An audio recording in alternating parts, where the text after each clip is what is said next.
Ang alamat ng niyog. Noong unang panahon, may isang batang nagngangalang Niyog. Siya ay napakaliit na bata, na halos kalahati ng isang normal na bata. Ngunit, mayroon siyang napakataas na pangarap, na balang araw, siya ang magbabangon sa kanyang mga magulang sa kahirapan at magtataguyod sa buhay. Sa araw-araw na ginawa ng Diyos, daing sa hirap at laging pagod sa paghahanap buhay ang mga magulang ni Niyog.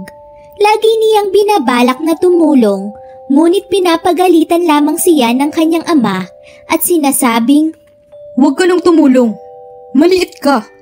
Wala kang may tutulong. At sa halip ay makakapurwisyo ka pa." Wika ng kanyang ama.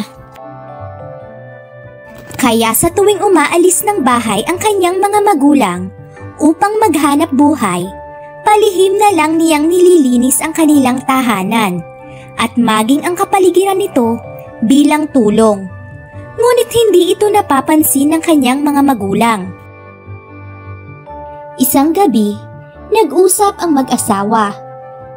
"Kahit ano ang gawin nating pagsisikap, ay hindi pa rin tayo makaahon sa ating pagkakalugmok. Habang tumatagal, lalo tayong naghihirap." Sabi ng ama, "Ang ating anak, mula nang iniluwal ko siya, ay naging kakambal na natin ang kahirapan. Malas na siya, wala pa siyang pakinabang." Ang sabi ng ina. Ngunit, ang hindi nila alam ay naririnig pala sila ni Niyog. Dahil sa sama ng loob, naisip ni Niyog na umalis upang mag-isip-isip. Buong gabi siyang umiyak ng umiyak. Kinabukasan ng madaling araw, lumaya siya at sa harap ng kanilang pinto ay nag-iwan ng sulat na naglalaman ng kanyang hinanakit. Panandalian siyang tumigil at sinabi niya, "Isinusumpa ko. Lalaki rin ako. Titingalain ako ng maraming tao. Mararamdaman ninyo na isa akong malaking kawalan sa inyo." Kasabay ng pagtakbo niya, mula sa kinatatayuan, ang pagtulo ng luha. Ilang araw na ang nakakalipas, ngunit hindi pa rin nila napapansin ang pagkawala ni Niyog. Ngunit isang gabi ng pag-uwi nila, napansin din nila ang dumi at kalat sa bahay. Ganun na rin ang paligid nito. Hindi naglaon, nagkasakit ang ama ni Niyog dahil sa mga insektong dumumog sa kanilang kapaligiran, dahil sa dumi at nabubulok na paligid sa bahay.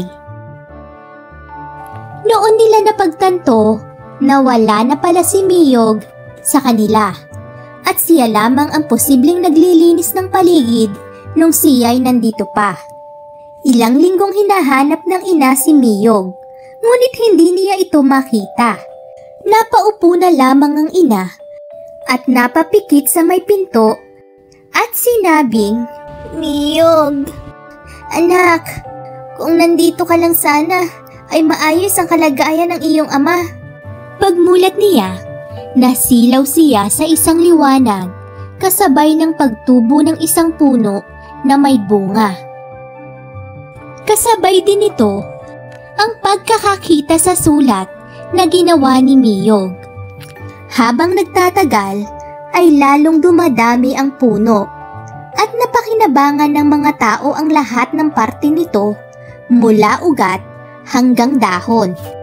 Laking pasasalamat ng mga tao doon at isang malaking pakinabang ang punong iyon sa kanila. Nagsilbi itong pagkain, inumin at maging gamot sa may sakit at kung ano-ano pang gamit ang makukuha dito. Siguro nga ay si Niyog ang punong iyan. Nagsisisi akong nasabi kung wala siyang pakinabang, ang sabi ng ina. Di naglaon, tinawag nila itong punong Niyog hanggang sa naging puno ng niyog. Hanggang sa ngayon, tinitingala at napakalaki pa rin ang pakinabang ng mga tao sa puno ng niyog. Dito nakukuha ang karamihan sa ipinagmamalaking mga produkto ng Pilipinas. Thank you for watching. Please subscribe.